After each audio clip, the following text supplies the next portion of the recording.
My name is Mira Chen. I am 70 years old, and my life has been shaped by the long tides of patience, sacrifice, and an unshakable belief in the value of hard work. I was born in a small seaside town in the south of England to Chinese immigrants who taught me that dignity was not in the clothes you wore, but in the way you carried yourself when no one was watching. My father ran a modest grocery shop. My mother worked in the back sewing garments for local customers, and I grew up with the sound of the sewing machine as my lullaby. I married Jian when I was 22, a man whose laughter could fill a room and whose hands were always warm, even in the coldest months. We built a quiet, steady life together, above our family's laundrette, counting coins at night, while dreaming about the home we might one day own. That dream was cut short when Jian died suddenly of a heart attack at just 45, collapsing in the back of the shop while I was folding a fresh load of linens. In that single moment, my life became a map without a compass, and I was left holding not only my grief, but the responsibility of raising our son, Adrian, alone. I did what I had to do, working long hours at the laundrette during the day and taking sewing work home in the evenings, my hands raw from the detergent and my back bent from hours at the machine. Every extra penny went into Adrian's future, from new school shoes to private tutoring when I could afford it. And I skipped meals sometimes, so he would never go without. When he graduated from university in a suit I had saved months to buy, my heart felt as though it could break from pride.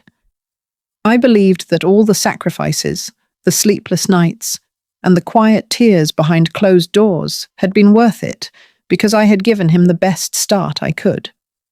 My life was measured in the small victories, the way he smiled when I handed him a packed lunch, the relief of paying off the last bit of debt, the comfort of knowing I had kept my promises to Jian. For years, I told myself that love meant giving without expecting anything in return, that a mother's role was to lift her child as high as possible, even if it meant staying on her knees. I thought I had raised a man who saw me as more than a convenience, who would remember the woman who stood behind him at every milestone. But as I stood in my small flat, the sea air drifting in through the window and the waves tapping against the harbour wall, I could not shake the quiet truth that had begun to take root inside me. Somewhere along the way, something had changed, and my son no longer looked at me as his mother, but as something else entirely. When Adrian first said, "Mum, move in," I thought it was an act of love, the kind of gesture that comes when a child wants to return the care once given. I had been living alone in my small flat for nearly 15 years, surrounded by my plants, my sewing table, and the hum of the sea beyond the window.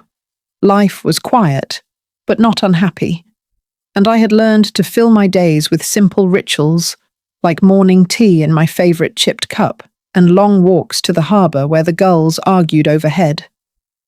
Adrian told me that moving in with him and Hannah would make things easier for everyone, that I would have company, home-cooked meals, and no need to worry about rent or maintenance. The thought of family dinners and hearing laughter in the evenings stirred something warm in me, and I agreed without hesitation, believing it was a new chapter where we could grow closer. At first, it felt as though that was true. We ate together most nights, and I told Hannah stories about Adrian's childhood, like the time he hid under the counter in the laundrette because he wanted to help with customers. But small things began to change. My boxes of sewing materials were moved from the spare room to the garage without asking me to make space, Adrian said, though the room stayed empty. Hannah began to frown when I cooked dishes from my childhood, the aroma of soy and ginger apparently too strong for her liking. I found myself wiping down the kitchen surfaces more often, not because they were dirty, but because Hannah would glance at them and then glance at me, as though I had missed something. It was subtle at first, like the slow tightening of a ribbon around my chest, but the feeling grew heavier. Adrian's tone shifted too, the warmth fading to something clipped, his words less like invitations and more like instructions. "Can you keep your things in your room? Could you watch the laundry? It would help if you took care of the dishes before bed." These were small requests, and I told myself they were nothing, that this was what family did for each other. But late at night in my room, I felt the quiet erosion of something I could not yet name. I looked at the photograph of Jian on my bedside table, his smile frozen in a moment when life was still ours to shape. And I wondered what he would think of me now, tucked into a corner of my own son's house, careful not to take up too much space. What I did not realize then was that this move, meant to bring us closer, was slowly pulling me into a place where love would be measured not by care, but by compliance. The evening of the dinner began with such care on my part, pressing my best blouse, one in soft blue silk that Jian had once said made my eyes brighter, and fastening a pearl brooch that had belonged to my mother. I wanted to make a good impression on Adrian's colleagues, to be a quiet presence at his side, proud, but unobtrusive. The restaurant was warm with golden light and the low hum of conversation, waiters gliding between tables like dancers. I sat beside Adrian and across from Hannah, listening as he spoke easily with the others, his hands gesturing in that confident way he had when he wanted to charm. When the introductions reached me, I straightened in my chair, expecting him to say, "My mother," with some trace of affection, perhaps even pride. Instead, he smiled at the table and said, "This is the one who keeps our place in order." His tone light, almost teasing, as if I were an amusing footnote in his life. There was a ripple of polite laughter, and I found myself laughing too, though the sound felt thin, like paper held too close to a flame. I told myself it was harmless, just a joke, but the words settled in me like grit in the seam of my heart, scratching at something tender. Through the rest of the meal, I nodded and smiled at stories I was only half hearing, the flavour of the food dulled by the echo of his remark. After dessert, when the table erupted in easy chatter, I glanced at Adrian, his face animated as he leaned in to listen to a colleague's anecdote, and I realized he had already forgotten what he had said. The sting, however, stayed with me. Walking home later, the city lights blurring in the damp air, I thought of all the years I had been more than a housekeeper, more than someone who kept things in order. I had been the woman who taught him to tie his shoelaces, who stayed up all night by his sickbed, who skipped meals so he could have seconds. The casualness with which he had reduced me to a role felt like a small fracture, one I tried to ignore, telling myself it was just a moment and not a pattern.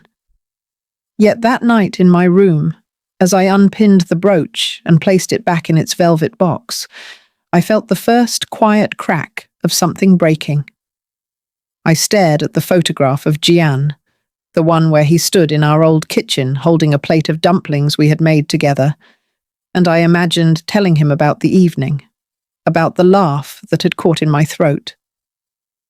He would have frowned, perhaps said nothing at first, but later he would have taken my hand and reminded me of my worth. Alone in the dark, I whispered those words to myself, trying to believe them. The days began to run together, each one starting with the clatter of dishes in the sink and ending with the quiet hum of the dishwasher as the rest of the house settled into sleep. At first, I had told myself it was natural to help, that I was a guest in Adrian and Hannah's home and should contribute. But over time, the helping became expected, and the expected became assumed. My mornings were filled with laundry baskets heavier than they looked, sheets to be stripped and remade, floors to be swept until the grains of rice from last night's dinner were gone. I noticed that no one asked if I wanted to go out, not even for a short walk, as though my presence was bound to the walls of the house. When the phone rang and an old friend invited me for tea, I found myself saying, "I can't. Hannah needs me to keep an eye on things." And after enough refusals, the invitations stopped coming altogether. The house, which I had imagined as a shared space of warmth and family, became a quiet set of boundaries I rarely crossed. I would watch from the kitchen window as Hannah left for work in heels that clicked against the driveway, and Adrian disappeared with his briefcase, while I stayed behind, the keeper of their absence. My independence, which had survived decades of widowhood and single motherhood, began to slip away in small increments, not with a dramatic theft, but like sand falling through fingers. I tried to hold on to little rituals of my own, making tea in my favorite porcelain cup, sitting on the back steps to feel the sun on my face. But even those moments were interrupted by calls for help, questions about dinner, reminders to water the plants. I began to wonder if they saw me as part of the furniture, something that was simply there to make life run smoothly. At night, in the small room they had given me, I would trace the faint pattern on the wallpaper and remember my old home by the sea, where the scent of salt came in with the morning breeze, and my time belonged to me alone. I missed the way the light would move across my own kitchen, the sound of my own radio playing softly in the background, the knowledge that if I wanted to sit all afternoon with a book, no one would call my name. Here, the house wrapped itself around me like a net, and I realized that it was no longer a place I lived in, but a place I was contained within. My world had shrunk to the dimensions of its walls, and though I did not yet have the courage to push against them, I could feel the quiet pressure building in my chest, the steady pulse of something that wanted more. It happened on a Tuesday evening, one of those damp, grey nights when the air feels heavy enough to slow your steps, and I had been tidying the dining table while Adrian flipped through a pile of unopened mail. He was already in a mood, sighing at each envelope as though they had arrived only to spite him, and when he could not find a bill he was certain I had set aside, his voice sharpened in a way I had not heard since he was a boy throwing a tantrum over a forgotten school lunch. I told him calmly that I had placed all his letters in the small tray by the kitchen, the same place I always did, but he barely looked up from his chair. The tension in the room thickened, the sound of rain ticking against the window, the only thing breaking the silence until his voice rose, louder now, cutting through the air with a force that made Hannah pause in the hallway. "Get out," he said, the words sharp and final, as if they had been waiting behind his teeth for far too long. I stood there with my hands still resting on the back of a chair, the wood cool beneath my palms, and for a moment I wondered if I had misheard him. But the look on his face, a mixture of irritation and something colder, told me I had not. Hannah's eyes flicked between us, wide with surprise, yet not enough to speak on my behalf. And in that stillness, I felt something inside me loosen, the last thread of certainty that I belonged in this house unraveling. I did not shout back. I did not plead or ask why, because the truth was I already knew. The bill was not the reason. It was only the match to kindling that had been piling quietly for months, years even. I felt the sting of betrayal seep through me. Not the quick burn of anger, but the deep ache of knowing that the child I had raised alone, the boy I had worked double shifts for, the man whose shoes I had polished for his first job interview, saw me now as someone disposable. The rain outside grew heavier, and I thought about the storms I had weathered before, the ones that had taken my husband, my home, my sense of certainty, and I realized I was standing in another one now. The words still hung in the air like smoke, but instead of choking me, they cleared the fog in my mind. I could almost hear the sound of the sea in Whitcomb, the waves pulling in and out, steady and certain. and I knew then that perhaps leaving would not be the loss he thought it was. Perhaps it would be the beginning. The morning after Adrian's words pushed me into a silence I could not quite shake, I sat alone at the small desk in my room, the one pressed against the window that overlooked their tidy little garden, and I opened the worn leather folder I had kept locked for years. Inside were the neatly folded documents, each one a testament to a decision I had made long ago when the grief of losing Jian was still fresh, but my mind was sharp enough to plan for a future I could not yet see. Jian had been a collector of antique Chinese calligraphy, scrolls that carried the weight of centuries in every brushstroke, each one chosen with care during his years as an art student in Beijing before life carried us to England. When he died, there had been no appetite in me to sell them. Not yet. But as time passed, and the practicalities of raising Adrian alone pressed harder against the fragile edges of my days, I knew their value was more than sentimental. Quietly, without fanfare, I sold them through a trusted dealer who promised discretion, ensuring the pieces would end up in collections that would preserve their dignity. The sum was beyond anything I had ever touched, just over £2 million, a number that felt too large to belong in my hands, so I placed it into an account under a name that was mine alone and let it grow untouched. Over the years, there were moments when I thought about using it, when the roof leaked during a winter storm, or when I feared losing my job at the library. But each time I held back, telling myself it was for the moment that truly mattered, the one that would change the course of my life rather than simply patch its cracks. No one knew, not Adrian, not even my closest friend May, and I carried the secret like a stone in my pocket, its weight both a comfort and a reminder that I was not as powerless as others might believe. As I ran my fingers over the edges of the papers, the reality of what I held settled over me with a clarity I had not felt in years. Adrian thought he could throw me out like a faded rug, but he had no idea that I could walk away without a trace of fear, that I could build a life from the ground up without needing a single coin from him. The knowledge steadied me, smoothed the tremor in my hands, and for the first time since his words had cut through me, I felt the faintest stirrings of power return. Outside, the garden swayed in the wind, and I imagined myself stepping beyond its gate, not as someone cast out, but as someone finally free to decide where she would go next. That night, I could not sleep. The house too quiet, except for the faint hum of the refrigerator and the occasional groan of the floorboards beneath the shifting of the wind. I lay in the dark, staring at the ceiling, and somewhere between the stillness and the ache in my chest, Jian's voice came back to me as clearly as if he were standing beside the bed. We had been in the kitchen that day, years ago, the light from the window painting his profile in gold while he carefully sliced ginger for the soup. He had looked at me with that steady gaze of his, the one that made you believe he could see the thoughts you had not yet spoken, and he said, "Never let anyone make you small, Mira."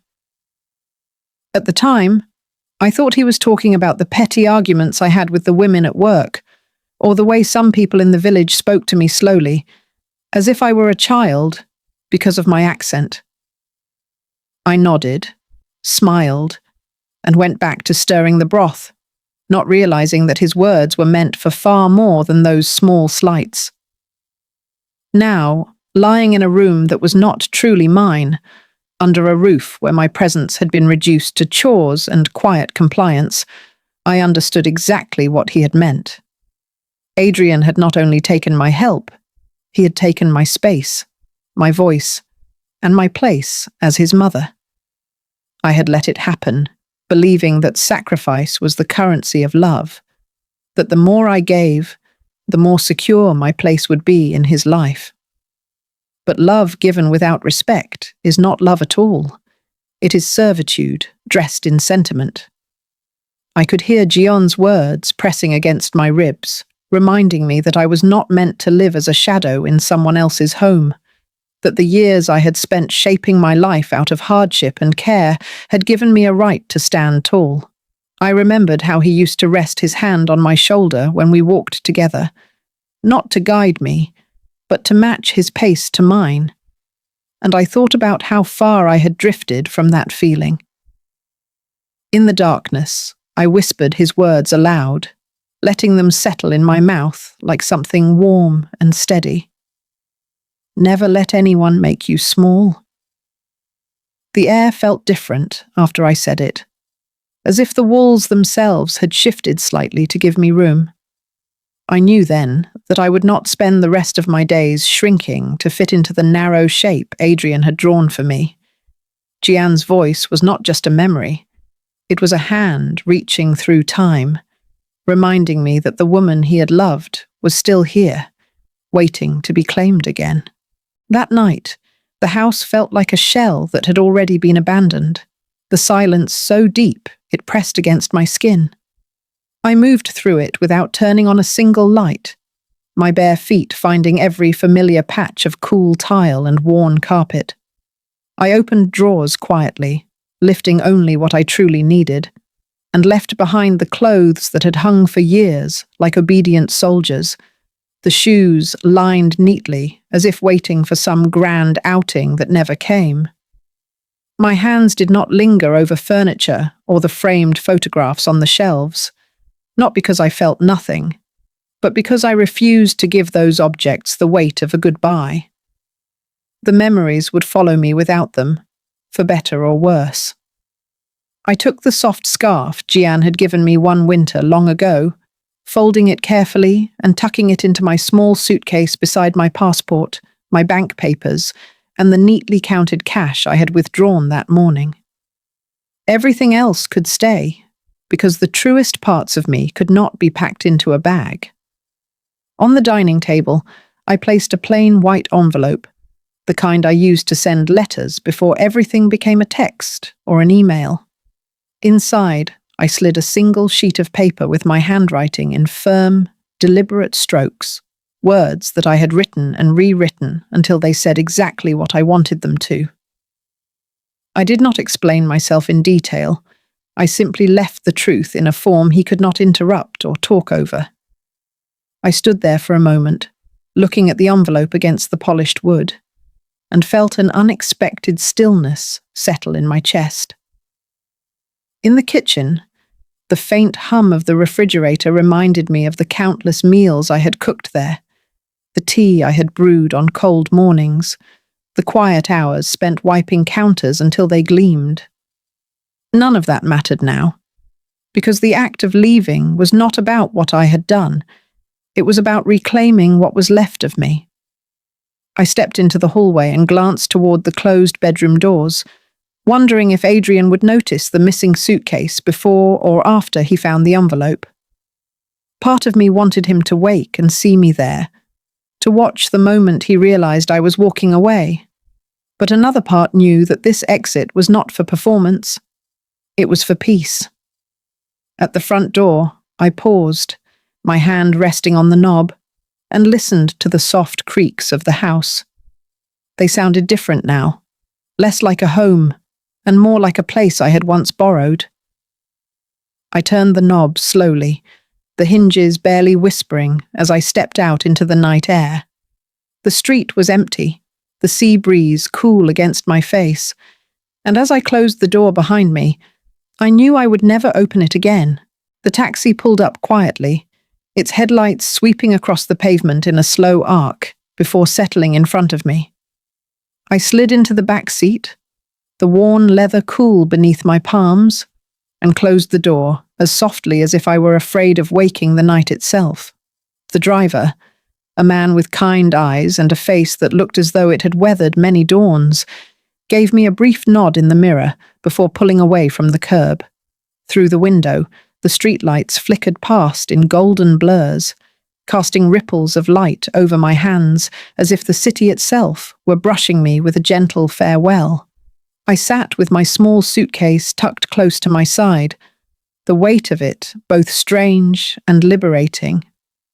knowing that everything I needed was inside and everything I no longer needed was behind me, including the white envelope resting quietly on the kitchen table. It would be found in the morning, its contents shifting the air in that house more than my presence had in years. The driver's eyes met mine in the mirror for a moment, and he smiled as though he knew something without being told. "You look like someone choosing herself," he said, his voice low and certain, and I felt the truth of it sink deep into my chest. I turned my gaze back to the passing streets, the shop fronts with their shutters drawn, the pools of light spilling from the occasional open doorway, and I realized that I had not simply left a place, I had stepped into a new one.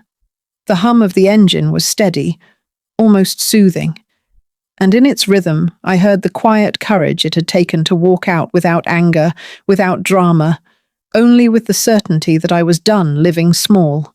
The driver did not ask where I had come from, only confirmed the address I had given him, and I was grateful for the absence of questions. My thoughts wandered to Jian, to the way he had always believed I was stronger than I knew, and I imagined him sitting beside me now, his hand warm over mine, nodding in approval. The city opened up around us, wide roads giving way to narrower lanes, the lights stretching toward the harbour where the scent of salt water began to seep into the night air. I rolled down the window slightly, letting the breeze tangle in my hair, carrying away the last of the stale weight that had clung to me in Adrian's house. For the first time in years, I was not rushing to meet someone's needs or to soothe someone's temper. I was simply moving forward, the meter ticking quietly toward a destination that was mine alone. As the taxi turned down the final road, I felt no regret, only the strange, light certainty that whatever waited for me would be better than what I had left behind. The keys felt warm in my palm, as if they had been waiting for me all along, and when I opened the door to the riverside apartment, the first thing I noticed was the light. It poured in from the wide windows in great unbroken sheets, spilling across the pale wooden floor and catching in the gentle sway of the sheer curtains. The air smelled faintly of water and green things, the river just beyond whispering against its banks like it was offering a welcome. I set my small suitcase down in the middle of the empty living room and simply stood there, breathing in the quiet. This was mine, bought outright in cash without a single loan or signature beyond my own, and the thought of it filled me with a calm I had not felt in decades. Over the next days, I filled it slowly, carefully, as though I were planting a garden. Ferns and orchids began to appear in corners, paintings with deep colours and wide skies leaned against the walls until I found the right place for them, and morning light would catch the edges of each frame in a way that made them seem alive. I joined a Tai Chi group in the park across the road, moving in slow, deliberate arcs beneath the open sky, my body remembering balance and grace it had forgotten. The women there welcomed me easily, their faces open and unhurried, and soon we would sit on the grass afterwards, drinking tea from flasks and laughing about nothing important at all. I began calling old friends, voices I had not heard in years lighting up at the sound of my name, and one by one we met for lunches that turned into long afternoons, filling the air between us with stories and the comfort of being seen again. At home, I unpacked a small box of paints I had not touched since Jian was alive, the brushes still stiff from time, and I set up a table by the window where the light was best. My first strokes were hesitant, the paint sliding unevenly across the canvas, but soon my hands remembered how to move, how to mix colour, until it felt like breath. I painted the river at dawn, its surface like glass with the faintest blush of morning, and I painted orchids with petals so soft they looked as though they might fold under their own weight. At night, I would sit with a cup of jasmine tea, the windows open to let the sound of the water drift in, and I would think about how far I had come without ever raising my voice or asking for permission. The apartment was small enough to feel intimate, yet open enough to hold everything I was becoming, a place where my life could stretch out in the sunlight without shadow. I had not just moved into a new home, I had stepped into the part of my life I had always been saving for. And it was here, at last. I imagined the moment he found it, the envelope lying where I had placed it so deliberately on the smooth wood of the kitchen table, its weight deceptively light for what it carried. Inside, the single sheet of paper with my handwriting at the top in calm, even strokes, the ink dark and certain. "Respect is worth more than inheritance," it began, each word chosen like a stone placed carefully across a stream. No room for misinterpretation, no space for argument.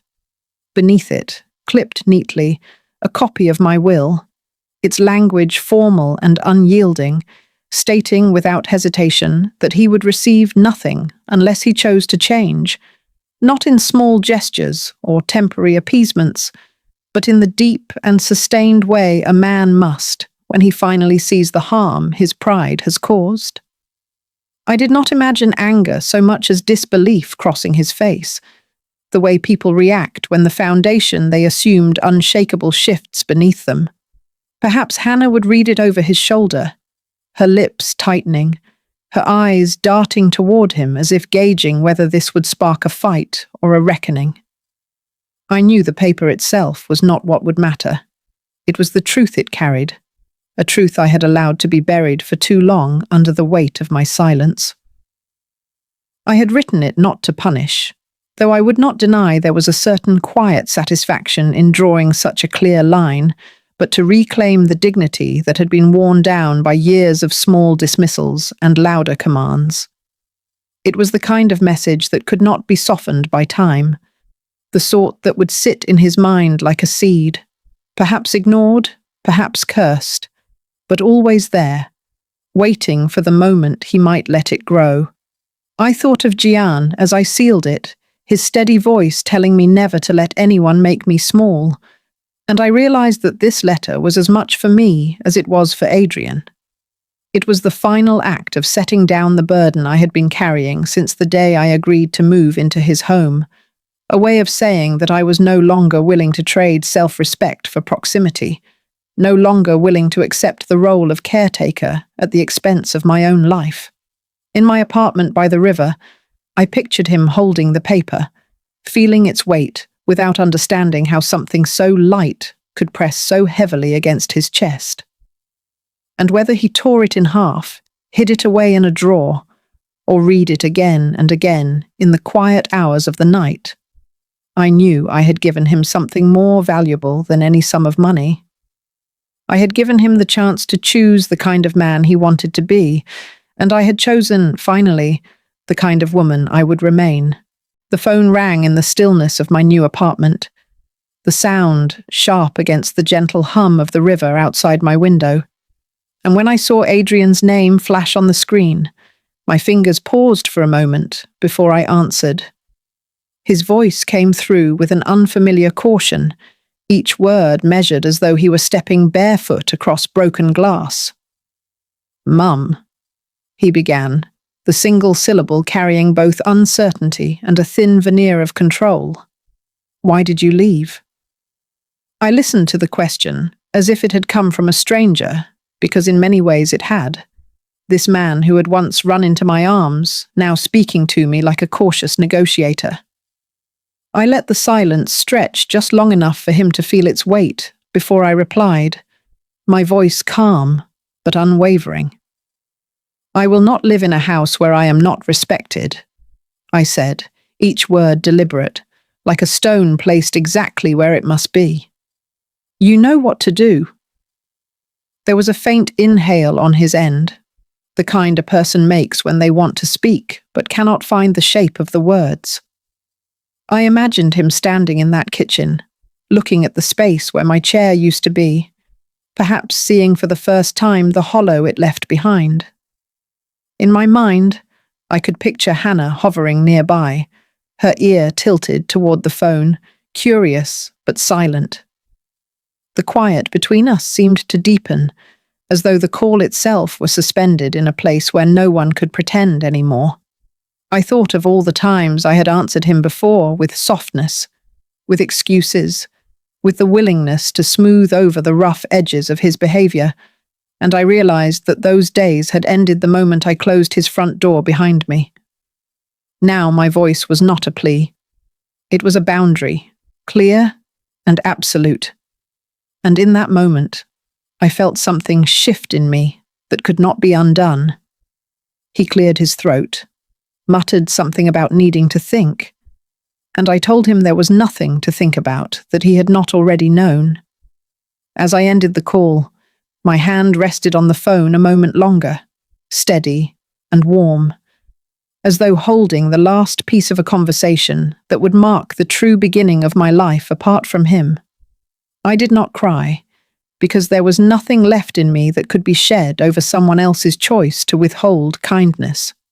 Instead, I stood by the window, watching the light ripple over the water, and I knew that whether he called again tomorrow, next month, or never at all, my answer would always be the same, because the respect I had reclaimed was not something I was willing to risk losing again. The months drifted by like slow-moving clouds, their edges soft but unyielding, and in that stillness I learned the discipline of silence. At first it felt unnatural not to reach for the phone, not to fill the space between us with some small offering of words, but each time I resisted the urge I felt a quiet strength take root in me. Friends in Whitcomb would mention, with voices low and testing, that Adrian had been asking about me. One neighbour told me she had seen him outside the post office, standing as if he were about to cross the street to speak to her before changing his mind. Another said he had asked if I was keeping well, as though concern could be sent like a letter without return postage. I listened without reacting, my face an unmoved tide, because I had learned that not every question deserves an answer, and not every opening should be stepped into. My days found their own rhythm now, the mornings beginning with tea on the balcony, while the river caught the first glints of sunlight. Afternoons filled with long walks along the path where the cherry blossoms had begun to scatter in the breeze. In the stillness of my new life, I began to hear my own thoughts more clearly, no longer muffled by the constant hum of someone else's demands. There were moments when the silence felt heavy, almost as if it were pressing against the windows, but I reminded myself that silence was not absence. It was presence without interference, a way of speaking without words. I imagined Adrian sitting in the kitchen where I used to fold laundry, the envelope I left long since opened but perhaps not fully understood. And I wondered if he replayed our last conversations in his mind, as often as I replayed the sound of Jian's voice, telling me never to let anyone make me small. There were times I thought of breaking the quiet, of sending a short message, but each time I held back, knowing that my withdrawal was not a punishment, but a boundary. The absence of my voice was, in itself, a lesson that could not be delivered any other way. People often say that time heals, but I think time simply shows us whether wounds are meant to heal or to serve as reminders, and in those months, my wound became my reminder. The silence was my way of choosing myself over the cycle of giving and being diminished. And in that choice, I found something rare, a peace that did not depend on anyone else's approval. I knew that when and if the day came, that Adrian reached me not with questions, but with understanding, the silence would have done the work that words never could. Until then, I let it stretch between us like an unbroken line, both of us on opposite shores, waiting to see who would learn to swim. I booked the trip quietly, almost as if speaking it aloud would disturb the fragile courage I had gathered. And when the day came to leave, I carried only a single suitcase, its weight far lighter than the heaviness I had shed over the past months. The plane touched down in Tokyo just as the sun was spilling gold over the skyline, and I felt a rush of something I had not known in years, the thrill of beginning without someone else's approval or expectation. Jian and I had once spent hours talking about coming to Japan for cherry blossom season, tracing routes on maps and imagining ourselves beneath clouds of pink. And now, standing there alone, I understood that some dreams are not diminished by their delayed arrival. On my first morning, I wandered into Ueno Park, where the air was soft with petals drifting down like shy confetti, and I tilted my face to the branches, letting the light filter through in pale, shifting patterns. Around me, couples posed for photographs. Families spread blankets beneath the blooms, and I moved among them with the quiet contentment of someone who had no schedule but her own. The blossoms were delicate, yet resolute, blooming fully even though they knew their beauty would last only a short time, and in them I saw my own reflection, a woman who had learned to open herself fully, even knowing the moment was fleeting. I carried Jian with me in those days, not as a weight, but as a companion walking beside me in memory, and I spoke to him softly as I crossed stone bridges and wandered narrow streets lit with paper lanterns. Each meal was a discovery, each small kindness from a stranger a reminder that the world is still full of gentleness if one is open to receiving it.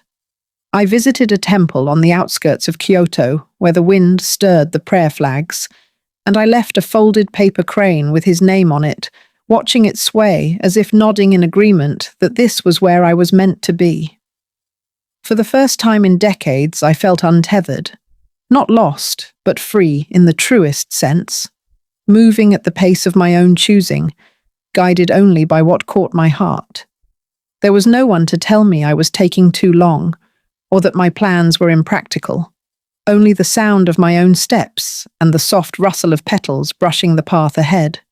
At night, in my small ryokan room, I would slide open the paper screen to look at the garden lanterns glowing faintly, and I would think about how beauty like this does not beg to be noticed. It simply exists, confident in its own quiet worth.